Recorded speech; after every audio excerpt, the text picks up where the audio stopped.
Hello everyone, John Maher here. This is your weekly Grass10 update on the dairy edge. Well, grass grew reasonably well in the last week, about where it should be on average at 54 kilograms per hectare per day, but there is significant variation in that across the country due to, I suppose, where people are with grazing rotations and ground conditions. Heavier, colder farms are going to be that bit slower in terms of growth rate at times.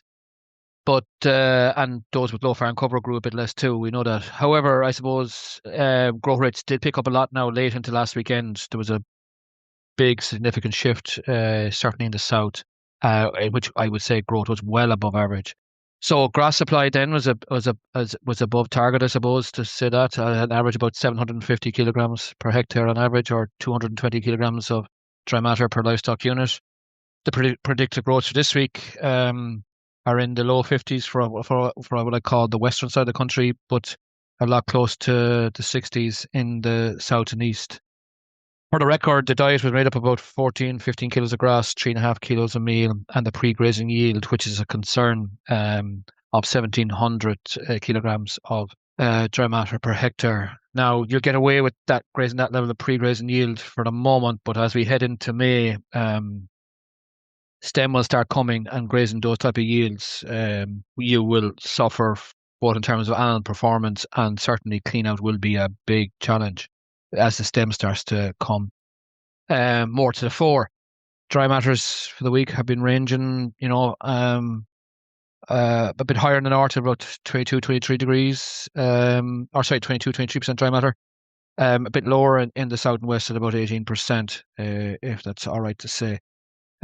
Just to give an idea on where things are at. Now, if we look into the grass supply figures a bit more, I suppose there's three categories like there is every week. But anyway, so a quarter of the farms last week on pasture base had an average farm cover less than 600. Now, they weren't too highly stocked, so they got away with it at 170 kilograms of dry matter per livestock unit.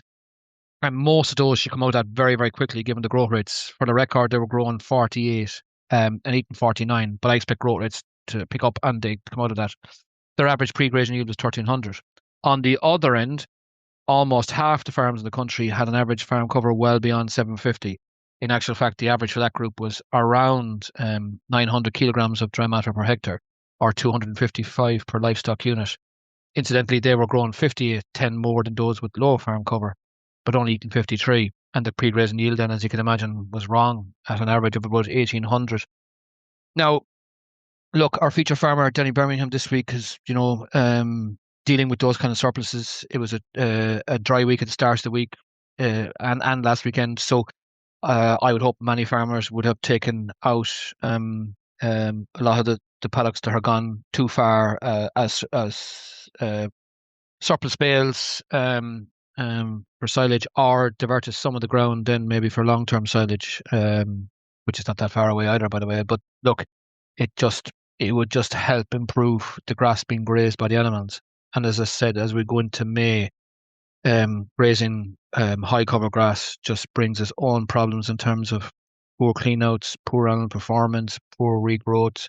Grass quality problems is probably the biggest issue for the rest of the season if it's not dealt with.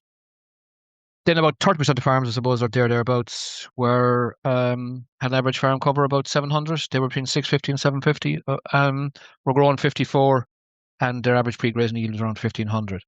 So they have a slight surplus. But anyway, given the growth rates, a lot of farms are going to end up in the surplus category in this week anyway, right? So people like myself and my colleagues, then we're trying to get people down to grazing 1,300, 1,400 for May, June, and well into the mid-season, because this enabled the animals to graze the sward out, clean it out, graze it well, perform well, and the sward should be leaf from top to bottom, and at this stage. Now, at the same time, then many farmers were well above that pre-grazing yield. As I said, like almost half the farms had a pre-grazing yield of 1,900. So that has to be dealt with, and to bring the cover back down. Now, there's different tricks you can do here.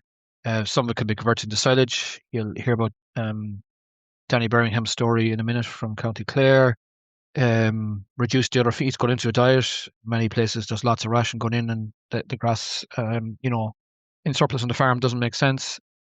So to maximise grass utilisation where possible, let all animals out to graze, placement heifers, things like that. Right, for many, reseeding should be considered when there's grass in surplus. It gives the opportunity to do that. This is a great concern to people like myself and in the industry. Like the level of reseeding over the last number of years is way behind. It picked up a bit in 25, but we're way behind in 23 and 24. And in 26, it's not good either. And like the argument for reseeding, what I know it is going to cost you a bit of money. The return is quick. You'll have your money back in 2 years. The return is high. You're growing more grass on the shoulders. In the era of tighter nitrogen allowances, reseeds give the best response. When you talk about drought, they're the first to recover, come out of drought fast, and they're the slowest to go into a drought. So, and they give their best response even when conditions are tricky during drought in terms of fertiliser or nutrient application. So, the shoulder growth rate as well is a massive win for reseeds over older swards. Older swards just don't grow well, particularly in the spring. And there's a big demand now for most herds in the spring. And look, reseeds allow you to do that. When I'm on it, we did a reseeding event with Tom O'Connell in Enniscarra and Cork. Stuart Childs has a podcast done with Tom with the Dairy Edge. You should listen to this. But one of the things I picked out from it is that Tom makes the point that last year's reseed allows you to reseed this spring because of that extra growth that's given you in the shoulders of the year. They're the first to recover. They give the extra piece of grass production to allow you to reseed in other parts of the farm. The argument he makes is a cycle, and if you miss 1 year of reseeding, then the next year gets much more difficult, which is a very, very fair comment. Just to finish off on the grass supply then, to walk the farm more frequently now because grass growth is going to pick up and things will change fast on the farm. In terms of fertiliser requirements, I suppose we want most people to follow the rotation now with a nitrogen plus sulphur product. If P and K hasn't gone out in the form of slurry or the form of a compound, then that should be considered as well. If the fields have got slurry, the demand for P and K is a lot less in terms of fertiliser sources. So just to keep that in mind, the rough guide is to have about 80 units of nitrogen applied on a dry farm by the 1st of May between fertiliser and slurry. On a heavier farm, more like 60 units. But now it's a case of, following on behind the cows as much as you can. If your fertiliser allowance is tight, you won't do quite a unit a day, but you might do 16 units for a 20-day rotation. If you have a reasonable fertiliser allowance, which is above 170, less than 210, you're on about a unit a day. And just not to forget the sulphur piece. Some farms have struggled to get sulphur with their fertiliser source, so just to keep that in mind. Speaking of paddocks cut for bales, you're removing a lot of P and K. So they should get slurry returned or a compound fertiliser, and again with sulphur. That's okay to say. Now we're entering, time of year that where the clover content on the farm is good, that you can start looking and planning towards fertiliser, nitrogen reductions. I suppose the point I'm making here now is when you're walking the farm, is to pick out the paddocks that have good clover content, and from the middle of May on, then you can start cutting back in terms of fertiliser application. But you need to identify those paddocks at this stage, if that's all right to say. Right. So speaking of our budgets and all on the farm, I suppose we're coming to silage season. It's no harm to take stock of where you are in terms of fodder, what you will require next winter, what's left over, and what you're going to make. Just do a bit of a sum on that for yourselves.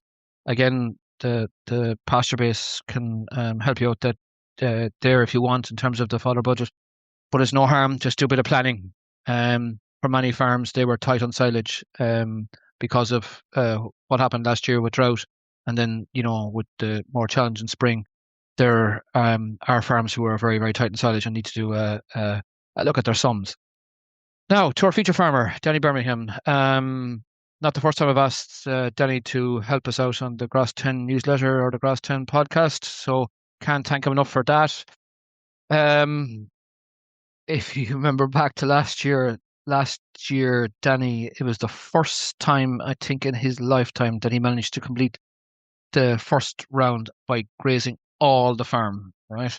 In the spring of 2025. Different story in the spring of 2026. He had an average farm cover on the 18th of April of over 1,200. Now, look, he didn't get all the paddocks grazed. I'm going to come to that in a minute. Grazing has only really got going in the last week or two for him. He got a lot of the farm got about 28 units of nitrogen per acre on the March 20th, but at that stage some of the farm didn't get any fertiliser and hadn't got any up to recently. So that's what you're dealing with on a heavy farm in Doonbeg in County Clare. Saying that, then he's starting the second rotation probably sometime towards the weekend now. There's 1,200 in the first paddock back. When I spoke to him last Monday, I suppose, he has cut out 32 acres or about 9 paddocks for bales for short-term silage. He averaged about 5 bales per acre, and they're going to get slurry this week, and then they're going to get 20 units of nitrogen plus sulfur to the most of the grazing area and to the paddocks that got cut for bales. So, that's how Danny's dealing with the end of the first rotation, and he's going to overlap the end of the first rotation with the start of the second rotation to keep the grass right for the second rotation.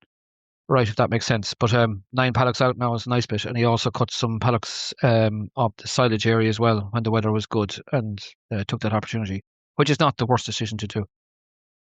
Incidentally, Danny will tell you that he had very little silage left over, to be honest, after the year that came this spring. Many people don't realise that West Clare, West Limerick, all that side of the country last July, August had quite a damp time. September wasn't great either, and they got a reprieve for about 2 or 3 weeks in October that has saved the day. So today, Danny's milking 109 cows. They're all calved. He's going to start the breeding season on May 9th. Currently, the herd is doing about 4.53 fat, 3.45 protein. Protein is rising fast as more grass gets into the diet. Previous week was 3.32. The kilograms of mixed solids per cow are 2.45, and they're on 15 kilos of grass and just over 5 kilograms of meal. For the record, after taking all the paddocks out, his average farm cover dropped to 537. He grew 34. His demand is 35. He's left a lot of the paddocks in, so the stocking rate's not the highest. When I say paddocks in, I mean the ones that were cut. So his cover per livestock unit is 221. He's grazing 1,700 kilograms of dry matter per hectare per today, which is the last week of the first rotation. Tough spring for people on heavy land. Danny has survived it just about, I suppose, but has taken action now to get the grass right for the rest of the year and not try to graze all the farm and trying to fight that battle against grass that's effectively 7 months old. So well done to Danny for doing that for us and for telling us his story. And it hasn't been easy. So yeah, I suppose just to remind people that we're still trying to focus on the reseeding story. The stats don't read well. We're trying to get people to keep a level of reseeding happening on the farm. I know it's been a difficult spring. I know things have run late. A lot of paddocks are not haven't been sprayed off. We're now in the breeding season, and that there's a workload challenge on the farm. However, I suppose I will say now that grass is coming into surplus time of the year, there may be an opportunity to reseed. Speaking of which, just to remind you about Stuart Childs's podcast with Tom O'Connell from Inniscarra and Cork, and Tom reseeded a good part of the farm last weekend, and he just goes through his reseeding story, and that's on the Dairy Edge podcast this week. just to remind people of that. Right. If you'd like to hear more from the Grass10 team, subscribe to the Grass10 weekly newsletter, which is available on the Grass10 page of the Teagasc public website, and the link to the newsletter is also available in the description of the podcast. Right. We'd like to thank those who support the Grass10 campaign: AIB, Grass and Agro, Department of Agriculture, Food and Marine, FBD, and the Farmers Journal. This has been your Grass10 update, and I'll talk to you all next week when the grass will hopefully still be growing very, very well and the weather good for grazing.